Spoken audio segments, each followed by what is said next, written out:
Artinya kalau kita memohon pada Tuhan tiap hari, ditunjukkan jalan yang lurus, Allah tuh sudah menunjukkan sama kita. Itu loh jalan yang lurus itu. Jalannya seperti para nabi, para orang-orang yang melakukan kebenaran. Bukan sebaliknya.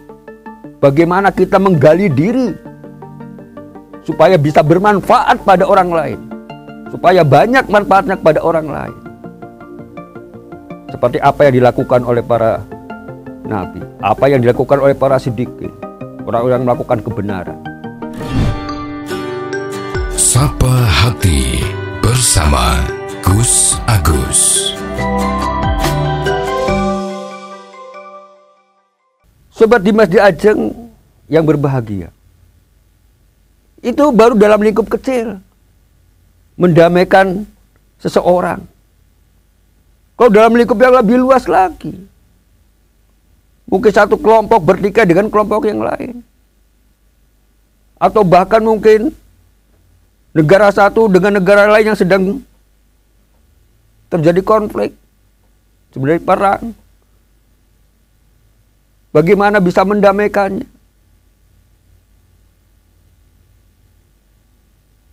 Kita melakukan siasat, melakukan tindakan-tindakan, melakukan perbuatan yang dalam normalnya itu adalah tidak benar.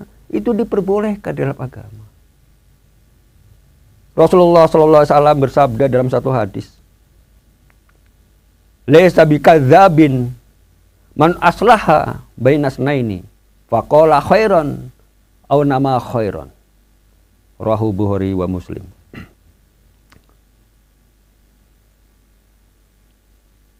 Bahwa tidak termasuk dalam dosa, tidak termasuk dalam kebohongan, yaitu tadi orang yang mendamaikan di antara orang yang berselisih, di mana ke satu sisi atau satu pihak dia mengatakan yang baik-baik tentang soal yang tadi untuk pihak yang dimusuhi, kemudian pada pihak yang dimusuhi juga mengucapkan yang baik-baik pada orang yang menjadi musuhnya dengan tujuan kebaikan tadi. Walaupun apa yang dilakukan tadi itu tidak, aslinya itu tidak benar.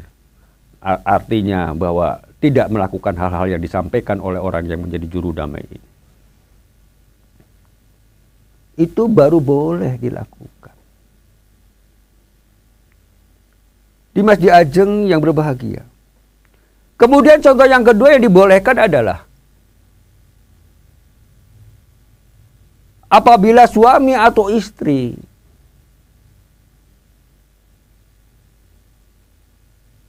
ingin membahagiakan hatinya seorang istri ataupun seorang suami, walaupun apa yang dilakukan sebetulnya bohong, sebetulnya dusta.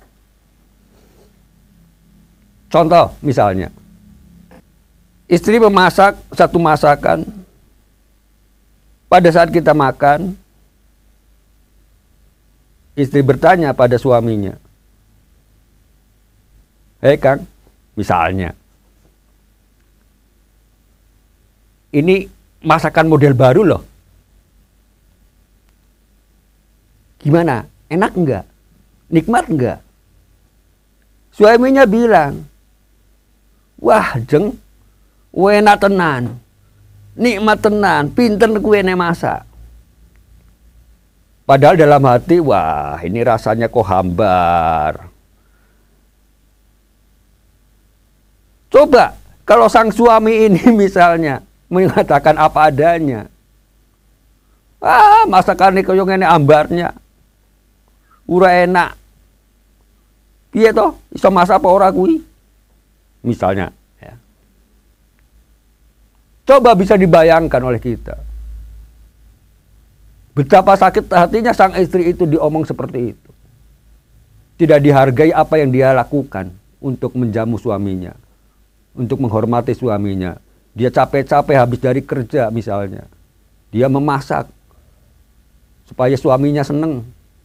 Begitu disuguhkan, dimakan oleh suaminya, suaminya menghina apa yang dia masak.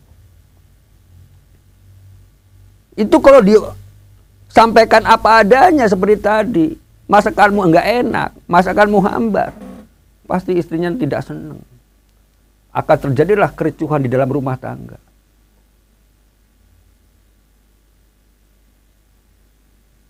Sobat Dimas di Ajeng yang berbahagia. Pun sebaliknya,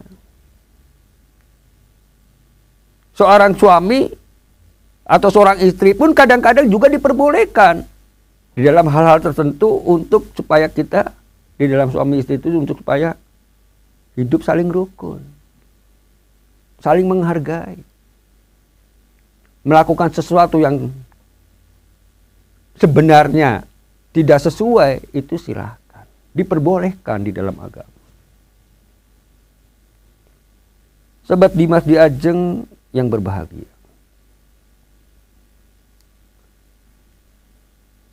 Kemudian berikutnya adalah contoh yang ketiga. Kita boleh melakukan kebohongan-kebohongan itu atau dusta itu di dalam satu siasat untuk menyelamatkan jiwa seseorang maupun jiwa dirinya sendiri. Satu contoh misalnya, ada seseorang yang sedang atau akan dianiaya oleh orang lain, dikejar-kejar oleh orang lain. Dia lari bersembunyi ke rumahnya, misalnya. Nah, orang yang dikejar ini ngomong sama istrinya, "Wahai istri, saya ini lagi dikejar-kejar orang yang mau mencelakakan saya. Tolonglah saya, katakan sama orang itu kalau misalnya datang ke sini. Katakan kalau saya tidak ada."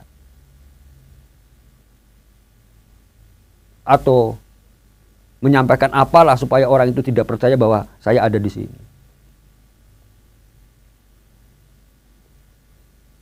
Kalau ini dilakukan oleh istrinya,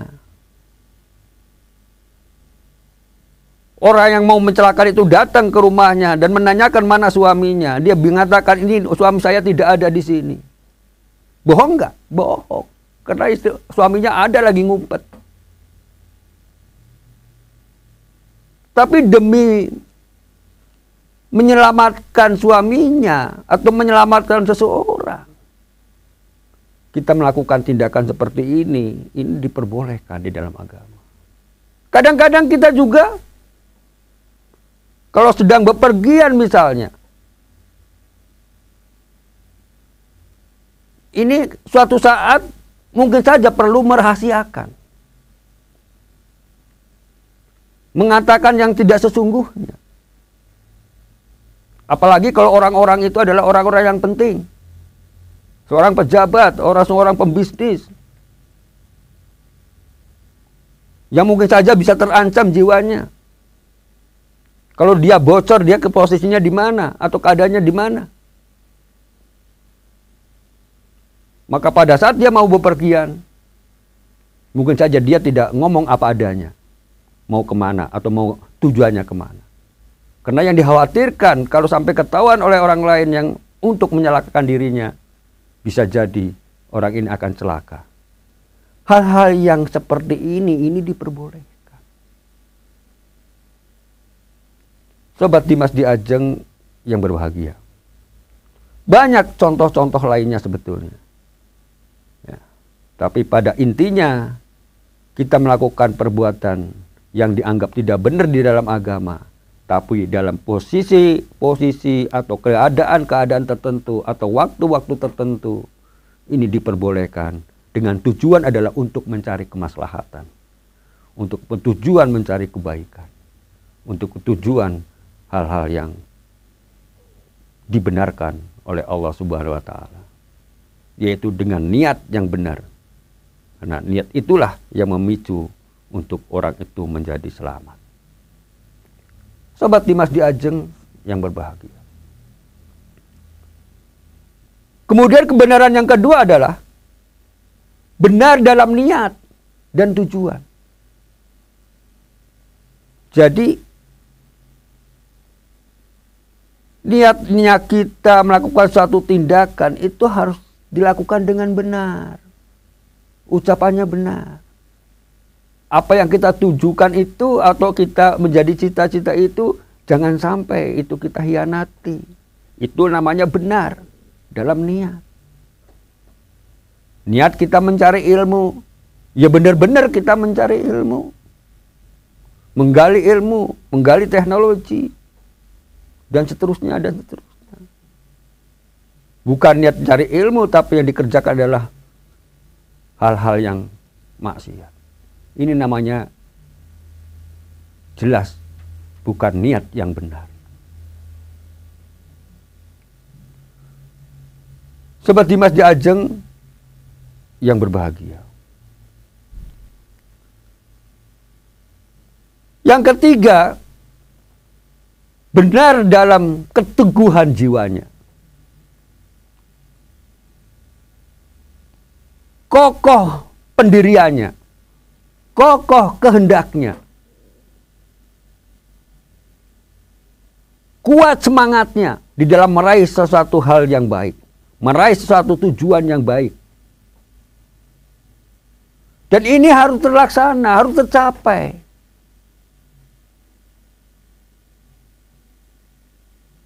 Dengan niat yang keras, dengan niat yang kokoh, dengan semangat yang tinggi. Fa insya Allah, tujuan hidup yang kita mauin, itu fa insya Allah, Allah akan mengabulkan. Maka tindakan benar di sini adalah apa yang kita lakukan tadi sebagai tujuan itu, kita harus betul-betul menggali, betul-betul berikhtiar mampunya kita. Fa insya Allah apa yang kita tuju dengan semangat yang tinggi tadi, dengan kemauan yang keras tadi, fa insya Allah akan tercapai. Walaupun semuanya itu memang tidak menjamin 100% pasti tercapai. Tapi setidaknya dengan tekad yang bulat, tekad yang kokoh, fa insya Allah itu bisa kita raih. Sobat Dimas di Ajeng yang berbahagia. Semoga ada manfaatnya buat kita. Billahi taufiq wal hidayah. Wassalamualaikum warahmatullahi wabarakatuh. Sapa Hati bersama Gus Agus. Dipersembahkan oleh Ziman, enzim antioksidan aktif, menjaga kesehatan dan memperpanjang usia Anda.